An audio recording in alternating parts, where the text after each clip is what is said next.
Afternoon, my name is Mr. Pisano, and I'm here to explain the four causes of versatile. First is the material cause.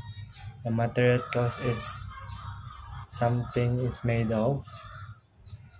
Just like the table is made of wood. And the formal cause is the shape of form or of something.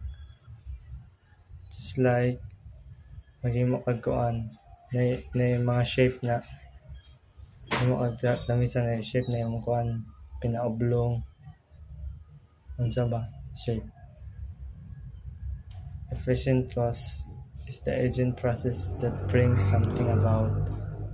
So efficient cause mao na yung ang usa ka tawo na nag-create or nag-develop sa usa ka kuan something na kuan na ma-create nila. Final cause is the purpose of the goal of something. So bali mao imong kuan unsa na what are the purpose